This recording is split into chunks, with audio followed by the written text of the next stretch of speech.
This is Shaman Weaver Sheila Baker. Shamanism is the most ancient way that our ancestors connected with the divine. They got guidance about all kinds of things. All of their everyday life was guided by the shaman. So they knew when to leave the summer camp to go to the winter camp.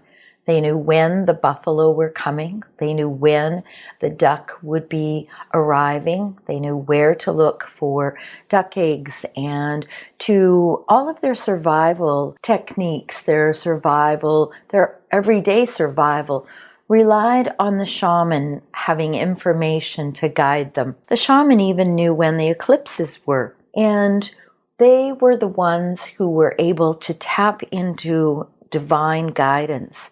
And this divine guidance is available to everyone here and now. And it's through something called the shamanic journey that we're able, everyday people, you and I, and basically anyone, can learn to journey shamanically. What it requires is a monotonous drumbeat, and that monotonous drumbeat, or a monotonous rattle, something that has a cadence that is rhythmic and drops you into an altered state. So the rattle, the drum, some people's voice has the ability to drop you into a theta brainwave.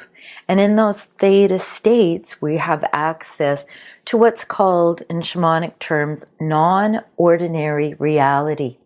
The beauty of non-ordinary reality is that the laws of physics that we're guided by here in the physical plane don't have any credence there. A canoe, which is how I teach people to journey, I teach them in a spirit canoe, and that's a birch bark canoe. And that canoe is able to go underwater, up into the sky, down into the ground, shinny up a tree and out the branches.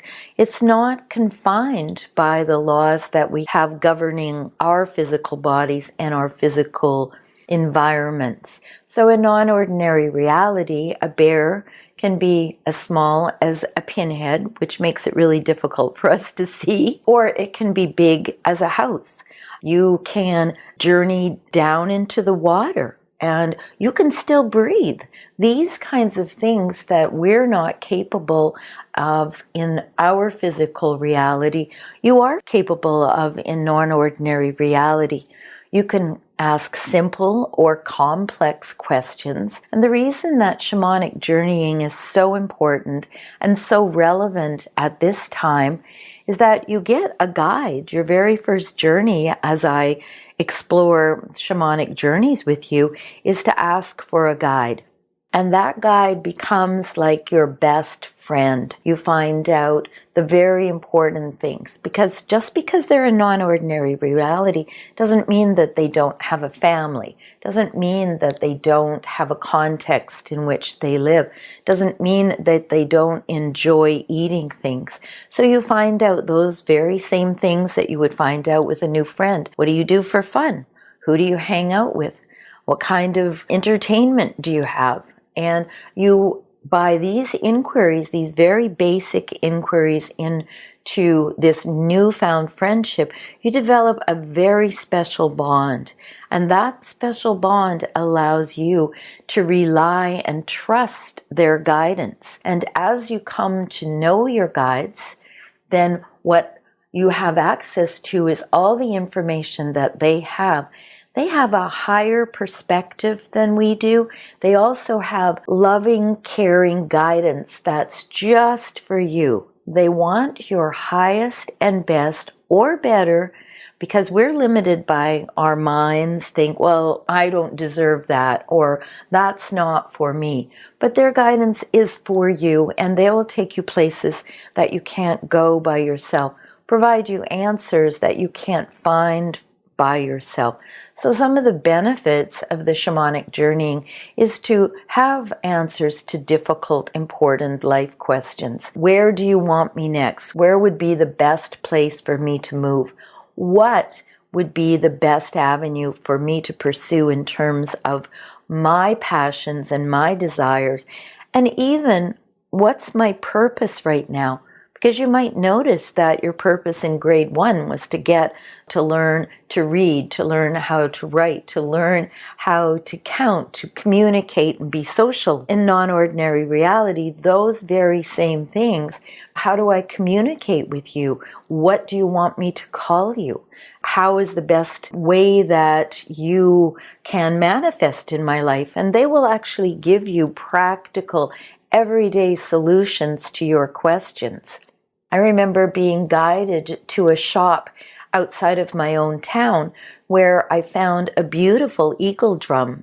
Eagle had recently come in my shamanic journeys, and there's a honoring that we do when spirit in the form of eagle or the form of a stone or the form of a tree or however it manifests for you, we honor them, and eagle wanted me to honor it by having a drum. So I was guided to go to British Columbia, to New Westminster, to an antique shop. And in that antique shop, I bought and found a beautiful eagle drum. Now, I had to listen. First of all, I had to ask, how do you want me to honor you? Then I had to be willing to do the action steps that are required to honor the guides. And if you think about it, if you are working either for yourself or someone else, or however a compliment comes, you kind of like that. You kind of respond well to that. Well, the same thing happens in non-ordinary reality into which you go when you journey. That monotonous drumbeat takes you into a theta brainwave, accessing things that you can't access in the other brain waves. Non-ordinary reality is what it's called in shamanic terms. You ask questions. How can I do this? What would be the best way for me to do this? You can even ask, why is this happening right now? And those kinds of questions that are really pressing on your heart are the ones that in a shamanic journey you can ask. So the process of the shamanic journeying, the way that I teach it, is that I guide you to imagine, to use your imagination, because imagination is gateway to the soul. So when you use your imagination and you see yourself, I say imagine placing yourself in a spirit canoe, and that's a birch bark canoe. Notice if you're sitting or standing or how it is that you're in the canoe. And then you, in your imagination, your mind's eye, you see yourself in the canoe. And often people say, well, I'm just making this up. And in actuality, everything that exists on this planet now, whether it's a building, a car, a wheel, a triangle, are things that we have made up in our imagination and then brought into the world and made concrete. So you imagine placing yourself in a spirit canoe, a birch bark canoe. And then I say, on your right-hand side, invite your male ancestors, however they appear. Two-legged, four-legged, creepy crawlers, the swimmers, the winged ones, the standing people, the trees, or the rock nation, or any configuration thereof. For me personally, my male ancestor shows up as a bear. And after I'd been doing this for years, one of my colleagues, a psychic, said, my guides want you to know that in another time-space dimension, we call it past lives, you were a bear. And so that makes perfectly good sense.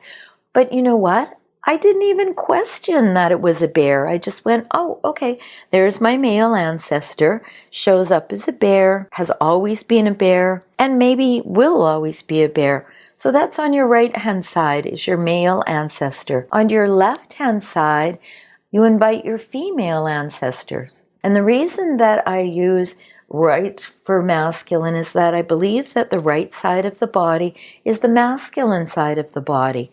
So you place your masculine guides, your male guides, on your right-hand side. On your left-hand side, you invite your female ancestors.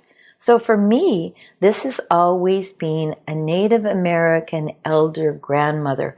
Now she morphs into other shapes, just as my bear does, but they always come back to this first initial time that I had where they showed up. And that may or may not be true for you. For some people, when they're asking about a specific thing, other ancestors come. But for me, it's always been a bear on the right, a configuration of the Native American grandmother on the left. In your first journey, in your canoe, you leave the bow open because that's where your guide is going to go. So once you find a guide, you actually place them there. You don't be kind of wimpy and say, oh, do you think you could get into the bow? You actually place your guide in the bow of your canoe. And behind you, for shamanic journeying, I like protection. So my protection has always shown up as a quartz crystal and 2 amethyst.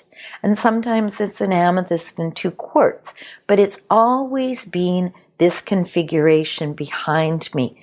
Now that also morphs into all kinds of unusual shapes. Sometimes it's a big chair, sometimes it's a chaise, sometimes it's an umbrella, sometimes it shapes itself into a flower, but this has always been my protection. And everyone's protection is completely different for them. So your protection, just like your guide, will never be the same as anyone else. Even if you have a horse, your horse is going to be different than someone else's. So now you've got this configuration. You've got space for a guide. You've got protection behind you. You have ancestral wisdom on either side.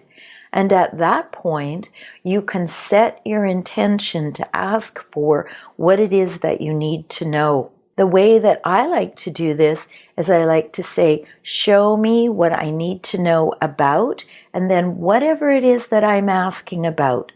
And this gives you more information than, is this the best thing for me to do? Or a yes or no. Yeses or nos are kind of definitive, and you don't get the surrounding climate, the surrounding environment, all of that rich and fertile information that comes with show me what I need to know about this isn't got with a yes or no question. So my invitation to you is always to ask, show me what I need to know about, and then put in there whatever it is that you're asking about. Your first journey is wisely show me what I need to know about my guide, and then they'll show you a guide. In your first journey, I ask that you see your guide at least 3 times, and the guides are not always shown full on. You might see an eye or a paw or a talon or a wing or a foot or some other part of the body, not necessarily the whole entire thing. When you have seen this being 3 times, then you ask the important question, what information do you have for me? Because they've come to impart some information to you. The other beautiful thing about guides is that if something comes that you are not in right relationship with, maybe you're feeling a little squeamish about certain insects or birds or whatever, you can say, oh, thank you for coming, but I really would appreciate a different guide. So I appreciate you showing up. Thank you so much, but I'm going to look for something else. That honoring of that being that showed up, rather than a pushing away, is part of the structure of shamanic journeys.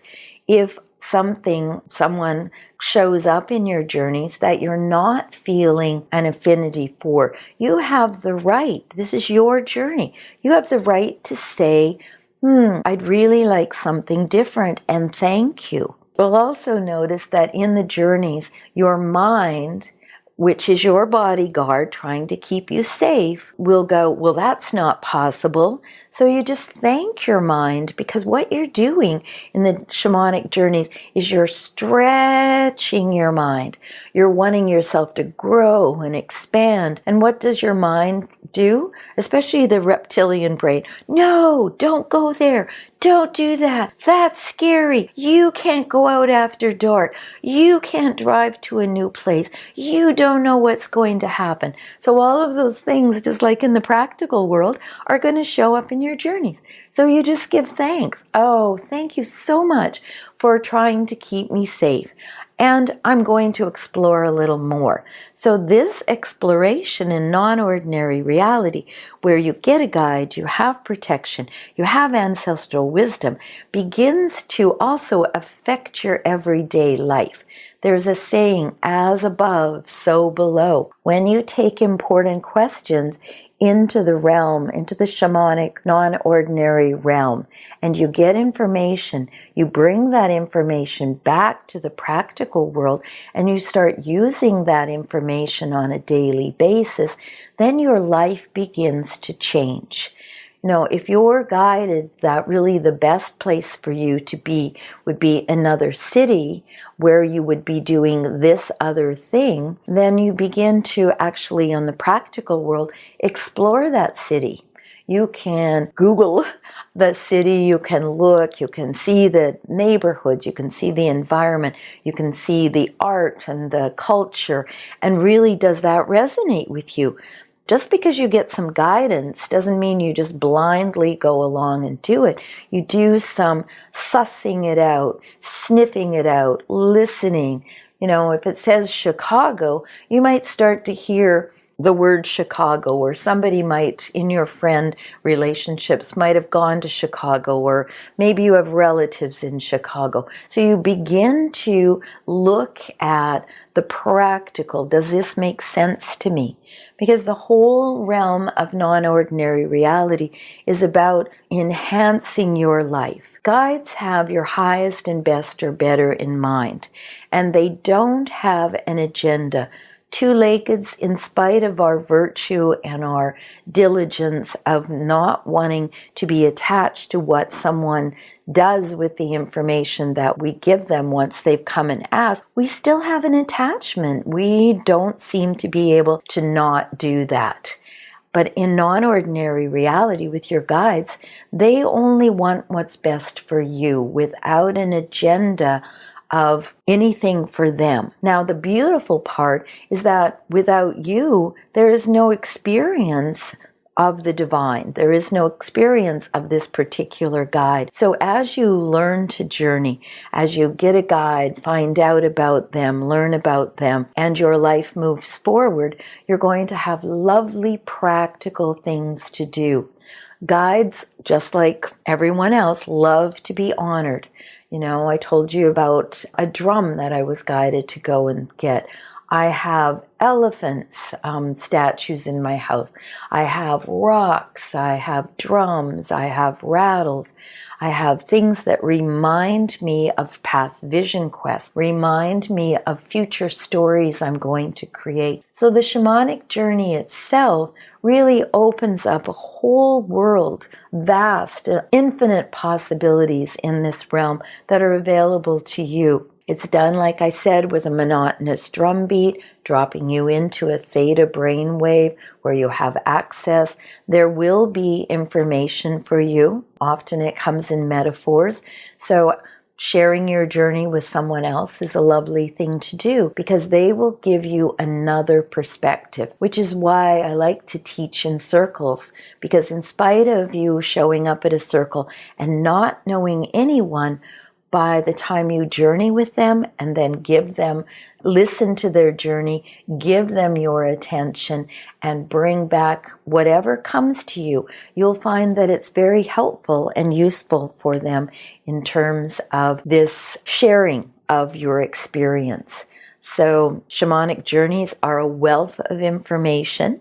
I have a book called Journeys of Transformation that take you through 14 journeys, the very first one, to find a guide. That's often a very useful thing to do first. And then after that, you build on that, taking you to the 4 cardinal directions, the east, the south, the west, the north, and then above, below, and center. And then from there, experiencing the journeys in terms of the archetypes that I use to understand the journeys. So first of all, the first archetype is the visionary.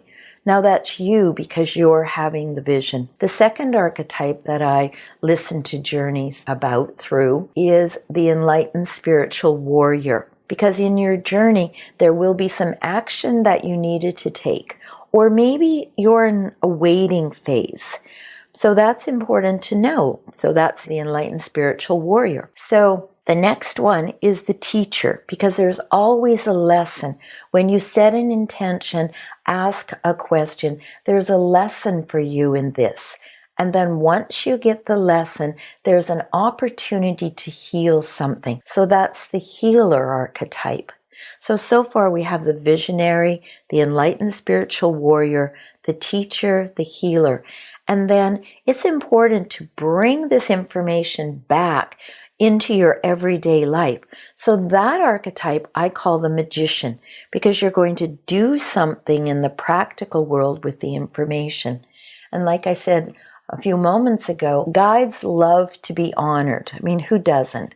So find a picture of your guide, find a statue of your guide, put it somewhere, create an altar. You're already creating altars in your house all of the time by putting a picture, a candle, 2 or 3 objects together, and that's an altar. So you create a small altar to this guide that you've got, and then from that point, this honoring and this receptivity and this use of information that begins to change your life becomes exactly that. It becomes life-changing and life-altering. So my invitation to you is to find someone to learn journeying with. Like I said, I have the book, Journeys of Transformation. There's also a sacred drumming MP3 on my website, shamanweaver.com. I offer online classes, and I do offer some in-person things as well. So if I can be of assistance in this amazing journey that you will be undertaking once you set your foot on the path, I would be totally honored. So shamanic journeys are phantasmagoric. I love that word because it's beyond the ordinary reality. And in non-ordinary reality, anything is possible. And what a beautiful place to live your life from. So thanks for sharing this bit with me, shamanweaver.com. Aho!